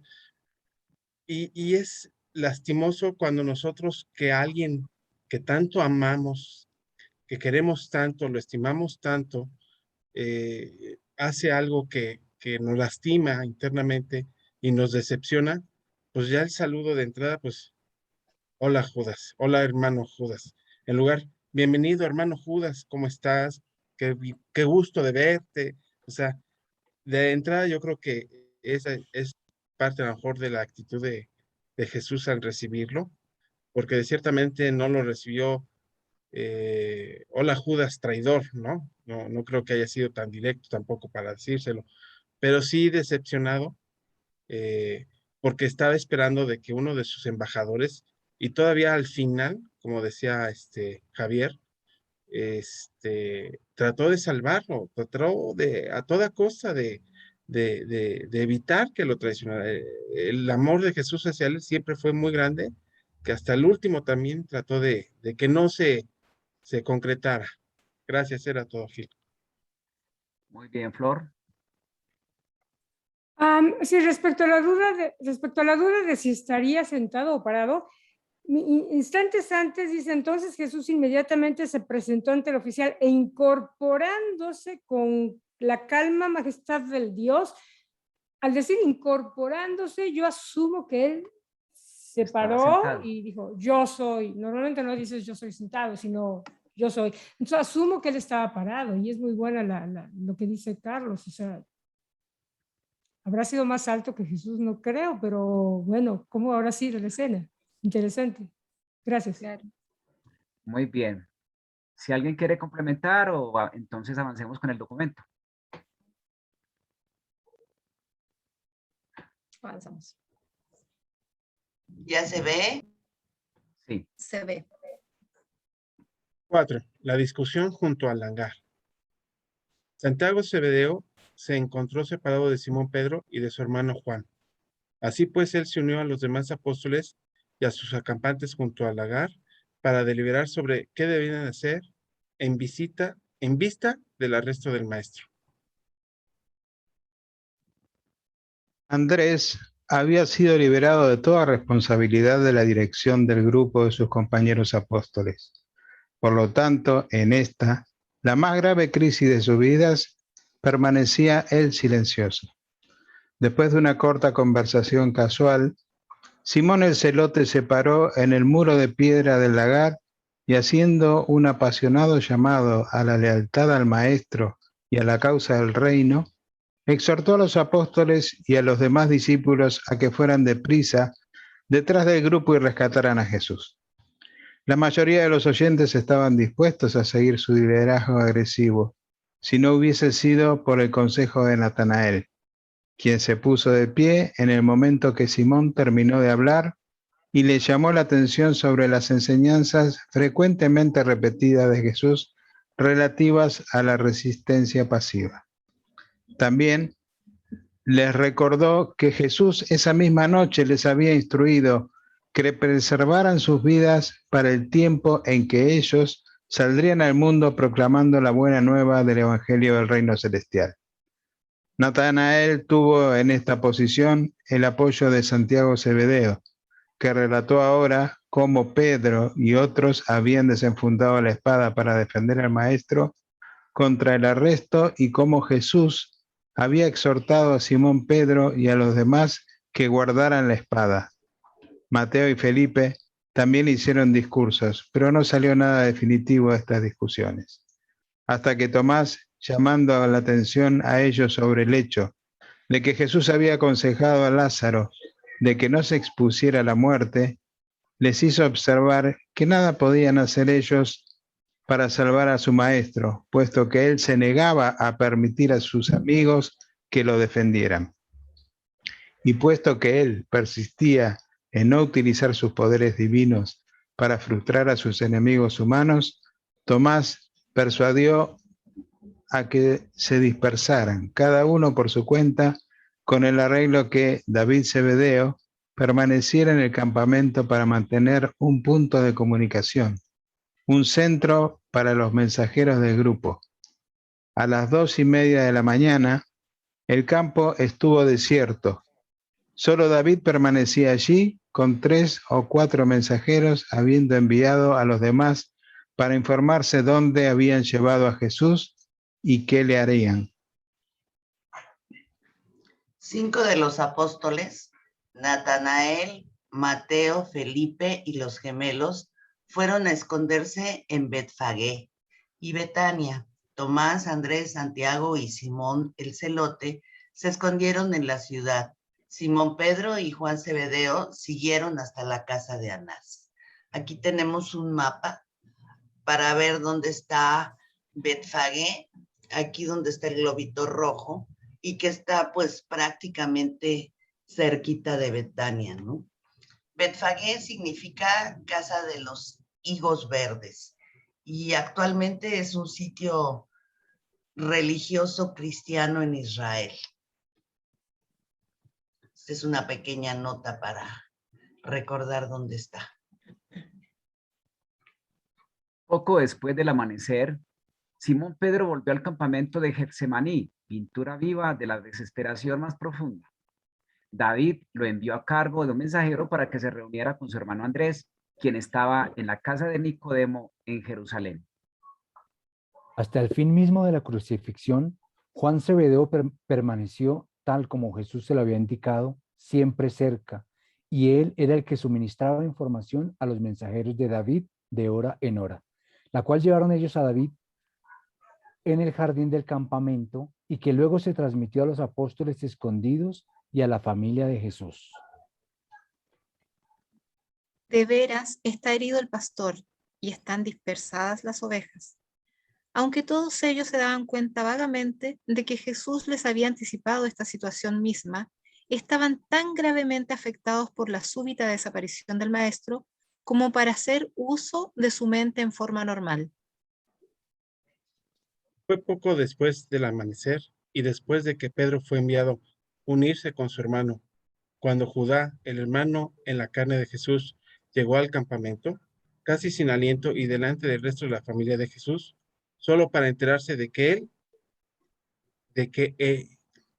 solo para enterarse de que al maestro ya lo habían arrestado. Y nuevamente descendió corriendo al camino de Jericó para llevar esta información a su madre, a sus hermanos y hermanas.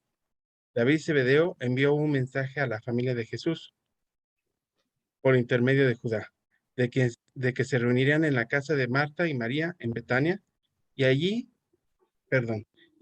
esperarían allí noticias de que sus mensajeros les llevarían regularmente.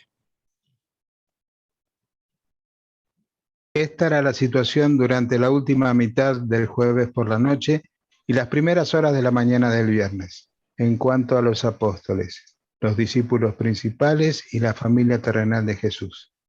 Todos estos grupos e individuos se mantuvieron en contacto mediante el servicio de mensajeros que David Zebedeo continuó operando desde su central en el campamento de Getsemaní.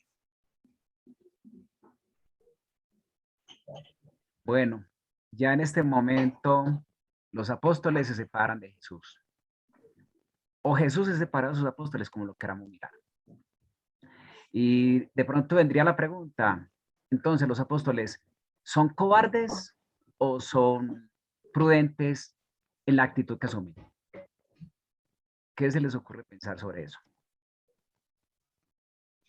Mónica, dale. Yo creo que obviamente los apóstoles no son cobardes, sino que Natanael en este caso y Tomás los hizo volver a su centro, porque ellos lo que querían era ir a salvar al maestro en un principio. Pero Natanael fue muy sabio en el sentido de que les recordó lo que les había dicho el maestro, que no tenían que exponerse y que también no tenían que ser violentos, sino que tenían que hacer resistencia pasiva. Por lo tanto, para mí finalmente los apóstoles no fueron cobardes, sino que hicieron caso porque se acordaron de lo que Jesús realmente les pidió, para que pudieran seguir con el mensaje que tenían que entregar, con la tarea que les había sido encomendada. Es todo. Muy bien, Claudio. Gracias. Sí, casi todo lo que dijo Mónica era lo que también iba a comentar. La posición de ellos eran hombres, no eran seres divinos como Jesús que tenían esa fortaleza y seguramente habrán dudado y habrán sido impulsivos para quizás, pongámonos nosotros en el lugar de ellos, pensemos que alguien entra a nuestra casa y amenaza a nuestros hijos, a nuestra familia, ¿sí? ¿Qué es lo que vamos a hacer? ¿Lo vamos a dejar así nomás o vamos a tratar nosotros de enfrentarlo o de impedir que haga esa cosa? De todas maneras, es cierto lo que decía Mónica, Jesús les había dicho puntualmente que no se expusieran. Y esto tiene que ver también con algo que se habló en el primer segmento, donde se hablaba de que tanto Caligastia como Satán y, bueno, Lucifer se alegrarían no solamente de que le pasara a Jesús, sino también de que le pasara a sus apóstoles. porque ellos eran el futuro de el trabajo en el reino que debía continuar luego de la partida de Jesús. Entonces, o sea, como dijo Mónica, fueron prudentes, lograron la prudencia frente a quizás los impulsos humanos que podían llegar a tener. Gracias. Gracias, Claudio. Javier. Bueno, yo pienso que tuvieron las dos cosas. Yo pienso que fueron prudentes porque, pues sí, escucharon a Natanael y a Tomás en no arriesgarse. Pero también nos dicen en el libro que Juan fue mucho más valiente, que las mujeres fueron valientes, que las mujeres no se amedrentaron, que fueron las mujeres las que estuvieron realmente hasta sus últimos momentos y nunca se escondieron. Pienso que fueron prudentes, pero también fueron cobardes, porque las mujeres fueron las que realmente estuvieron hasta el final. Juan Cebedo fue el que estuvo ahí enfrentando la situación y sin importar lo que pasara, que el capitán romano la ayuda y todo, pero realmente él fue el que puso el pecho y dijo, aquí estoy. Muy bien. Otro compañero tiene otra impresión, porque yo le quiero decir a Javier que yo pienso que fueron prudentes. Es que eran apóstoles y no podían estar ahí. Si están ahí, se los come el tigre por completo. Juan estuvo hasta el final porque ya no lo van a explicar en el próximo literal por qué. ¿Por qué estuvo Juan? Pero los demás se debían, como se dice, abrir, porque ya era un tema, ya era un tema de muerte. Y la verdad que el maestro y el reino lo necesitaba todavía en la tierra para que precisamente empezaran con la obra de divulgación de las enseñanzas de Jesús, que posteriormente se lograron, no se lograron. Nosotros hemos visto por la revelación que sí se lograron, pero a través del movimiento que se dio en... ¿Dónde fue? Allá en el grupo de Abner. Bueno, Mónica. Filadelfia. En Filadelfia, gracias, Pablo. Filadelfia. Sí, yo en el fondo creo que sí fueron prudentes, insisto. Y en cuanto a las mujeres, obvio que somos valientes y ellas también eran muy valientes, pero en el fondo eran más difíciles de identificar en ese tiempo, porque acuérdense que a las mujeres no se les daba la importancia que realmente tenían.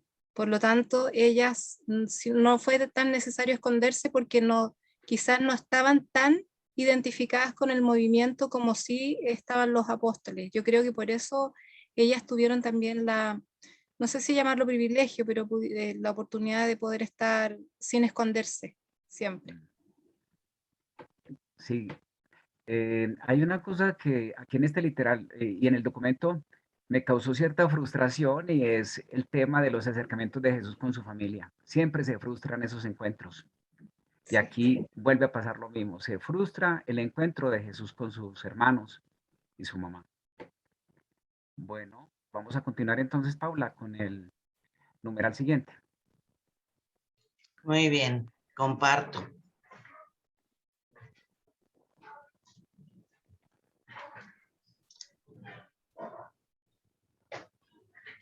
¿Me avisan cuando se vea, por favor? Ya se ve. Muy bien, numeral 5. Con rumbo al palacio del sumo sacerdote. Antes de que se fueran del jardín con Jesús, surgió una disputa entre el capitán judío de los guardias del templo y el capitán romano de los soldados, en cuanto a dónde deberían llevar a Jesús. El capitán de los guardias del templo ordenó que se lo llevaran a donde Caifás, el sumo sacerdote. El capitán de los soldados romanos ordenó que Jesús fuera llevado al palacio de Anás, el ex sumo sacerdote y suegro de Caifás. Él hizo esto porque los romanos tenían por costumbre tratar directamente con Anás en todos los asuntos que tuvieran que ver con la imposición de las leyes eclesiásticas judías. Y las órdenes del capitán romano fueron obedecidas. Llevaron a Jesús a casa de Anás para someterlo a un examen preliminar. Aquí esta gráfica nos muestra la trayectoria que se sigue, ¿no?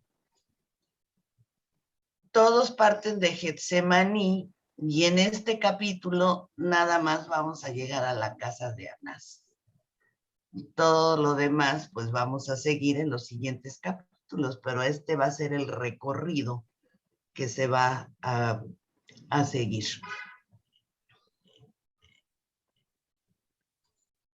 Judas marchaba al lado de los capitanes, oyendo todo lo que se decía, pero no tomó parte en la disputa, porque ni el capitán judío ni el capitán romano se dignaban a hablar con el traidor. Tanto lo despreciaban. Alrededor de esta hora, Juan Zebedeo, recordando las instrucciones de su maestro de permanecer siempre cerca, se acercó apresuradamente a Jesús que caminaba entre los dos capitanes. El comandante de los guardianes del templo, viendo a Juan a su lado, dijo a su asistente: agarra a este hombre y átalo. Es uno de los seguidores de este tipo. Pero cuando el capitán romano escuchó esto y mirando a su alrededor, vio a Juan, dio órdenes de que el apóstol viniera a su lado y que nadie debía molestarlo. Luego el capitán romano dijo al capitán judío: este hombre no es ni traidor ni cobarde. Lo vi en el jardín y no desenfundó una espada para resistirnos. Tiene el coraje de presentarse para estar con su maestro y nadie le hará daño alguno.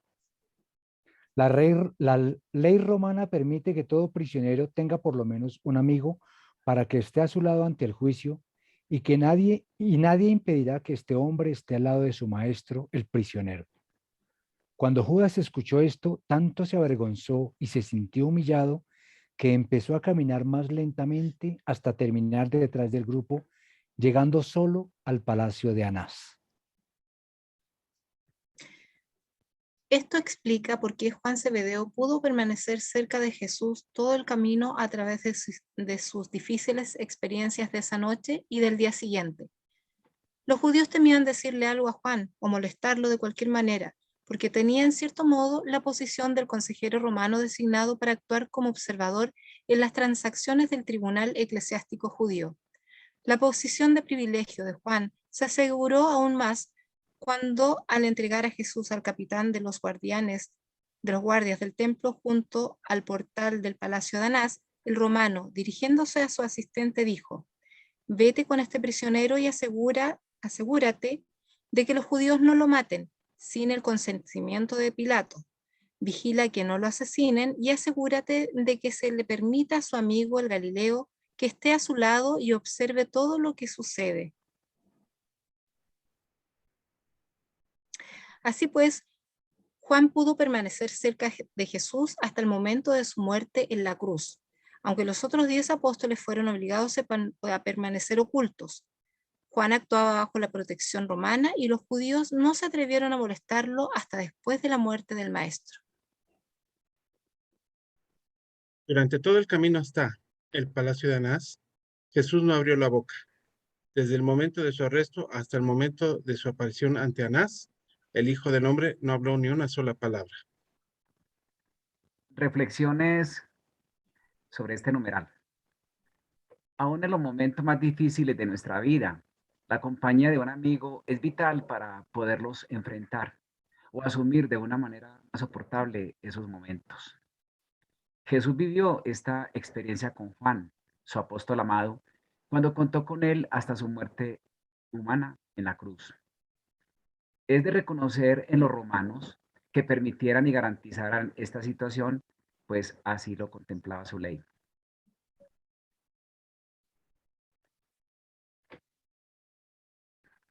Bueno, cuando estudiábamos este documento, sacábamos esa conclusión interesante, que a pesar de que el juicio de Jesús fue tan injusto, realmente no hubo juicio, al menos por el lado de los romanos, que fueron bien crueles, pero al menos se le garantizó ese derecho a que contara con un amigo hasta el final.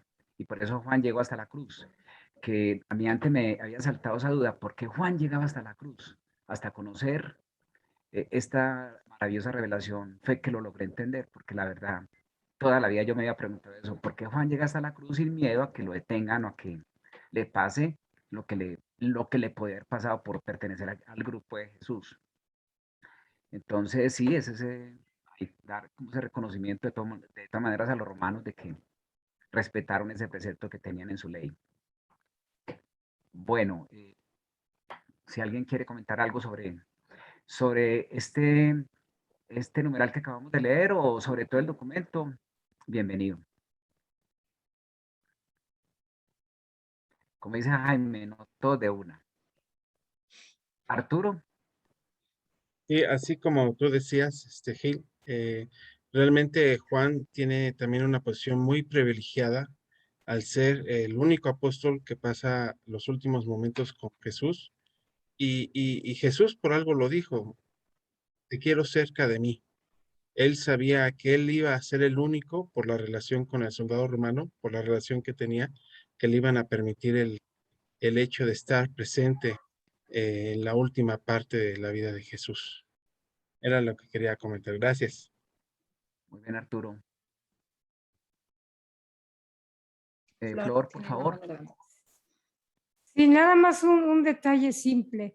Qué duro debió de haber sido para Judas ver que lo rechazaban por traidor, o sea, empezar a darse cuenta del enorme error que había hecho y empezar a caminar poco a poco atrás, o sea, ya empezaba a indicar su plena derrota ante toda la situación, ¿no? Qué interesante ese momento en la vida de él, bien difícil.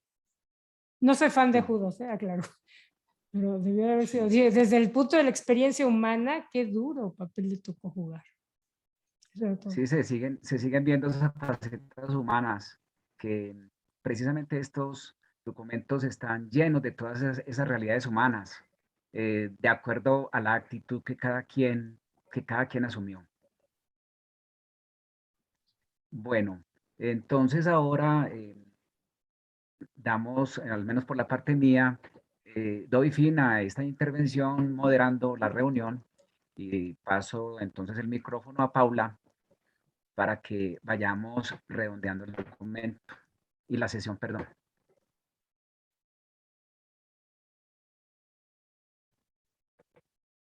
Paula, abre el micrófono.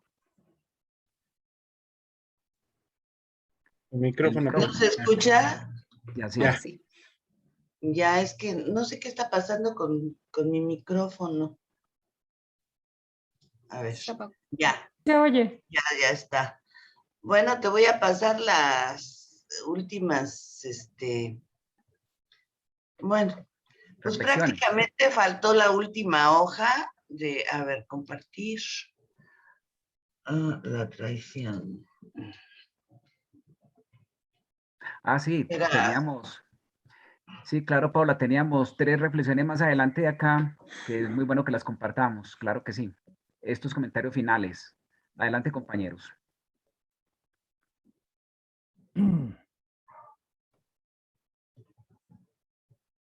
Dale, Javier. No creo que Claudio le va a compartir esa palabra. Bueno, listo. La digo, no hay problema. Pilato no quería ser parte del arresto de Jesús, pero se vio obligado a acceder porque el presidente del Sanedrín se encontraba entre quienes solicitaban la escolta. Él pensó que solucionaría el problema más tarde, pero la situación se le fue de las manos. Judas igualmente besó a Jesús para cumplir con el pacto realizado con los sacerdotes. Lo único que buscaba era tener una posición de privilegio. Cuando comprendió que Jesús no era el Mesías libertador y por lo tanto a él no le iba a tocar un puesto destacado en su reinado terrenal, cambió su posición y trató de lograrlo entre sus enemigos. La valentía de Juan Zebedeo es digna de destacar. Sabiendo que podía ser apresado, igualmente acompañó a su maestro. De alguna manera fue protegido para que no fuese arrestado ni lastimado. Una notica para recordar cuando el maestro habla de que él podría tener 12 legiones con solo desearlo. En el documento 38 dice que los serafines se organizan bajo jefes en grupos de 12 pares, son 24 serafines, y 12 de estos grupos constituyen una compañía, son 144 pares o 288 serafines, bajo el mando de un líder. 12 compañías bajo un comandante constituyen un batallón, 1.728 pares o 3.456 serafines. Y 12 batallones bajo un director equivalen a una unidad seráfica, 20.736 pares o 41.472 individuos. Mientras que 12 unidades bajo el mando de un supervisor constituyen una legión que cuenta con 244.832 pares o 497.664 individuos. 12 legiones es lo que se conoce como las huestes, como una hueste celestial, que son 2.985.984 pares o 5.971.968 individuos. Y 12 huestes forman lo que se llaman un ejército angélico, que está a cargo dirigido por las brillantes estrellas vespertinas o por seres que son lugartenientes directos, inmediatos de Gabriel. Era una nota para compartir.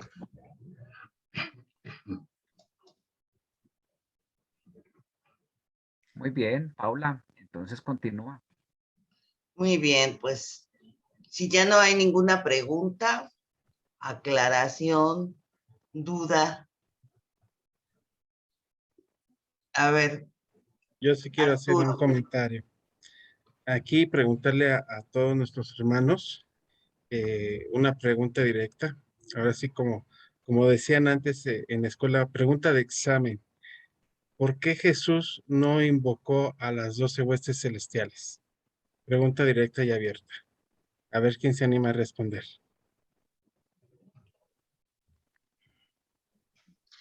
¿Algún voluntario? Yo diría porque no quiso. Flor está levantando la mano. A ver, vamos Claudio a fue Daniel. primero. Sí, la respuesta es cortita. Simplemente porque era tarea de él. Él tenía que cumplir con una tarea y él tenía la posibilidad de ordenar a ese ejército a que lo defendiera, pero entonces no hubiese cumplido con la tarea que había venido a realizar. Entonces, ese libre albedrío de Jesús también ayudó a que no utilizara ese poderoso ejército que estaba mirando y que tenía, como habíamos leído en capítulos anteriores, tenía prohibido el tomar partido. Gracias. Gracias, Claudio. Flor. Bueno, porque después del bautismo, en esos 40 días que pasó en el monte, él tomó decisiones trascendentales para el resto de su vida aquí en la tierra. Y una de ellas fue justamente que lo haría como humano sin tomar en cuenta o sin pedir ayuda o sin usar toda esa serie de divinas ayudas que podría haber tenido. Y justamente al no hacer uso de los seres celestiales que pudieran haber hecho bellezas alrededor de él, no, él decidió que lo iba a hacer sin ayuda, lo iba a hacer natural, de manera natural, como hijo del hombre. Gracias, Flor. Muy, muy claro, porque no quiso. Ketty. Pero ábrele el micrófono, ¿eh? Oye. Por favor. No estoy de acuerdo con Flor, contigo, Claudio también, porque al final fue la decisión que tomó él, ¿no es cierto? Y quería hacer la voluntad del Padre. Tenía igualmente que morir como una de sus criaturas. Sí, en eso sí estoy 100% de acuerdo con ustedes. Pero quería agregar otra cosita que no tiene que ver con la pregunta, sino respecto a Judas. Y es esta. ¿Por qué fue elegido como apóstol? Esa es una pregunta que no creo que ustedes me puedan responder. Pienso que definitivamente ha sido la voluntad del Padre. Eso es algo que me da vueltas y digo, ¿por qué fue elegido apóstol Judas? Si bien Jesús tenía que morir y el Padre sabía realmente lo que iba a pasar, es de repente entendible que el Padre no quería intervenir, ¿verdad?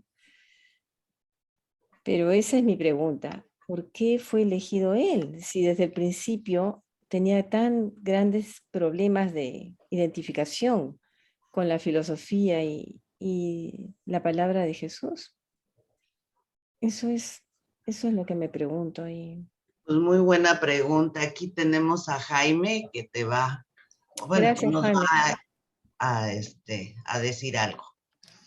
A ver, nosotros no podemos ni echarle la culpa a Satanás de todas las cosas, ni decir que también fue la voluntad del Padre la escogencia de Judas. Recordemos que Judas lo escogió uno de los apóstoles y lo aprobó Jesús. Y no olvidemos que Jesús era un Dios, y que como Dios tenía un preconocimiento. Y si algo que hizo Jesús fue mostrarnos un abanico de humanos, con todos sus fortalezas y debilidades. Y Judas fue una persona que hizo una muy buena labor al principio, pero desafortunadamente su educación y su sentimiento y su manera de ser lo llevó a actuar como actuó, ¿sí? Y el Señor lo sabía desde el principio, pero fue una forma de permitir, de aprobar la elección de sus apóstoles, porque finalmente, recordemos quién fue el que eligió a Judas, ¿sí? Y el Señor simplemente permitió, así como estaban los Zebedeos, así como había, o sea, había toda una gama de personalidades. Él tenía el preconocimiento, él sabía lo que iba a pasar. Sin embargo, permitió que nosotros viéramos cómo actuamos todos en diferentes circunstancias. Gracias, Jaime. Yo creo que eso es una de las riquezas que tiene esta quinta revelación, ¿no? Que nos hace ver, o sea, nada es perfecto. En el sentido está presentando la realidad humana con todo tipo de emociones y sentimientos para que también nos identifiquemos. Muchas de las preguntas que a veces se contestan es cierta identificación de uno con algún factor, con algún personaje, con alguna situación, ¿no? Y así es tan fácil que estamos viendo que así es el mundo. Y bueno, todavía va más allá. No nada más los humanos nos equivocamos. Ahí tenemos la rebelión de Lucifer. Allá arriba también suceden este tipo de cosas, ¿no? Por eso, como bien se dice, como es arriba, es abajo. Si allá arriba no va a ser fácil, no la vamos a tener fácil. O sea, sí es muy bonito que ya no nos va a doler nada y que no nos vamos a enfermar, pero emocional, sí vamos a seguir con emociones, porque de aquí a que sacamos todas las que tenemos ahí medio incrustadas, no porque se gradúe uno, ya se quedaron ahí. No. Nos vamos con una maletita de cositas que hay que arreglar y componer allá cuando lleguemos y que hay que trabajarle. Entonces, no nada más va uno a llegar, ay, qué bonito, ¿no? Ahora sí voy a ir a mi clase de esto. No, hay que entrarle duro y con mucha fe. Bueno, ese es mi comentario. A ver, Adriana, por favor. Sí, mi comentario es corto con relación a Judas. Y hay una cosa que dice en la lectura que me pareció importante, y es que Jesús le dio la oportunidad hasta el último momento de resarcirse. Eso es otra cosa importante también, como que hay esperanza hasta el final de si uno ha actuado o de corazón o de, cierto, de mente, ha cometido algún error, siempre va a haber una oportunidad para resarcirse. Él no la tomó, pues, pero igual sí, eso me parecía importante resaltarlo del documento. Sí, muy bien, Adriana. Es como que en el último momento te puedas arrepentir, ¿no? Siempre está abierta la posibilidad por la misericordia del Padre. A ver, aquí veo 2 manitas y empezamos. Con Pablo. Con Pablo, sí. A ver. No, yo quería comentar que entre las reflexiones hicieron alusión a una cita del documento 139. Perdón que tengo aquí rebote de audio. Ya. Entonces, el documento 139, sección 12, párrafo 7, dice, para Jesús, Judas era una aventura en la fe. Desde el principio el maestro entendió plenamente las debilidades de este apóstol y supo muy bien los peligros de admitirlo en el círculo de los apóstoles. Pero está en la naturaleza de los hijos de Dios dar a todos los seres creados una oportunidad plena e igual de salvación y supervivencia. Jesús quería que no solo los mortales de este mundo, sino los observadores de innumerables otros mundos supieran que cuando existen dudas sobre la sinceridad y el entusiasmo de la devoción de una criatura por el reino, es práctica invariable de los jueces que de los hombres aceptar plenamente al candidato dudoso. La puerta de la vida eterna está abierta de par en par para todos los que, todo el que quiere puede venir. No hay restricciones ni cualificaciones salvo la fe de aquel que viene. O sea, a pesar de todas esas dudas, como bien dijo Jaime, que había ese preconocimiento de la actitud de Judas, fue aceptado. Y termino solamente con este pedacito que dice, es esta pues sencillamente la razón por la cual Jesús permitió que Judas siguiera hasta el fin, haciendo siempre todo lo posible por transformar y salvar a este apóstol débil y confundido. Pero cuando la luz no es recibida con honestidad y cuando no se vive según la luz, tiende a hacerse tinieblas dentro del alma. Eso fue lo que pasó, era lo que quería comentar. Gracias. Muy bien. Pues ya ahora sí que más claro que el agua. Creo que ahora sí queda muy claro, ¿no, Ketty? ¿Por qué lo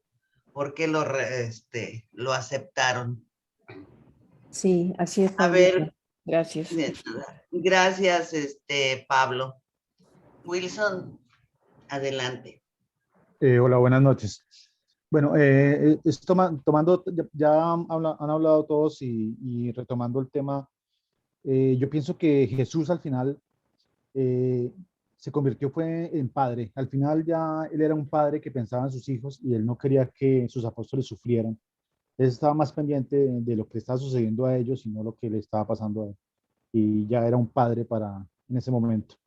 Pero también se me unen muchas cosas, además de escuchar lo que le pasó a Judas y ver que pasó tanto tiempo con Jesús y no pudo superar sus debilidades, sus egos. Y, y me llega otra idea también, es que, por ejemplo, los 100 de Caligastia, los 100 que vinieron, ellos ya estaban ya prácticamente en Jerusalén, no se habían fusionado, pero también cayeron en el pecado. O sea que siempre vamos a estar hasta que no nos fusionemos con el Padre, vamos a estar expuestos a que nos perdamos del camino y siempre debemos tener la convicción y la fe de no fracasar. Muchos decimos que fueron cobardes los apóstoles y yo pienso que en este momento, si yo pudiera conocer a Jesús, yo me haría matar por él.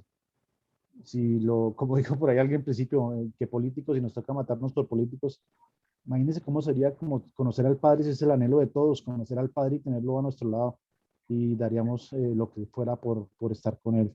Y pienso que lo que dice Gildardo, que fueron prudentes, porque de pronto todo lo que habían aprendido y lo que el maestro les había enseñado, al final lo tomaron en cuenta. Era esa No, mi muy bien. opinión. Sí, pues sí, yo también creo que fueron prudentes, ¿no? Muy bien. Arturo, ¿quieres hacer otra participación? Un último comentario rápido, ahorita.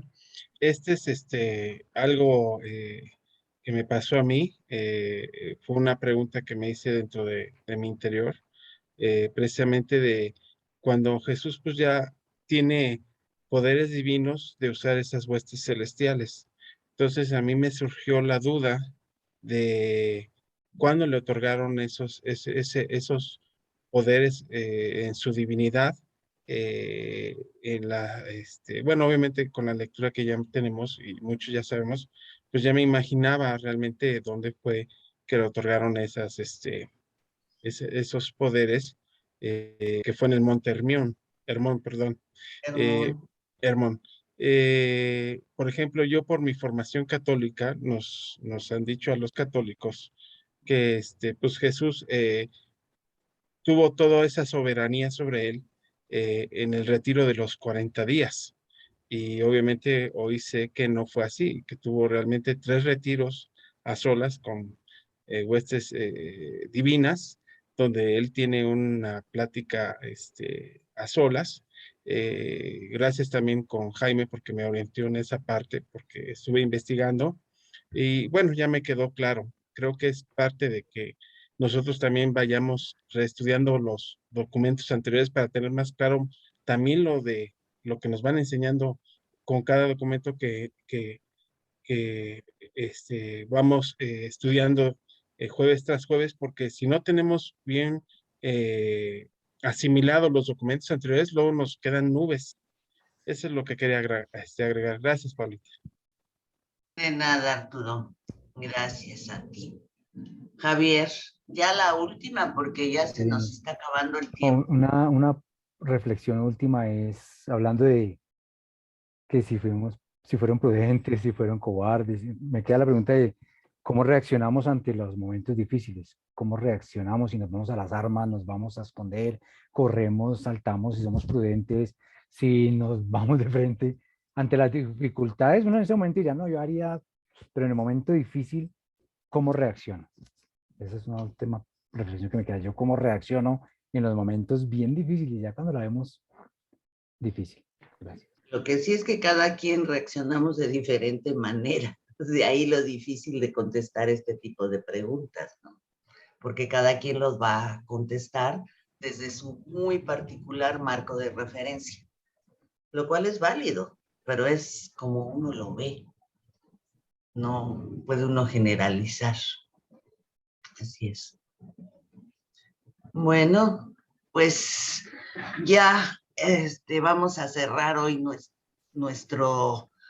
nuestra sesión, que estuvo muy amena. Yo pensé que íbamos, como el documento es chico, dije vamos a terminar temprano para que se vayan, pero no, se nos acabó el tiempo, señores.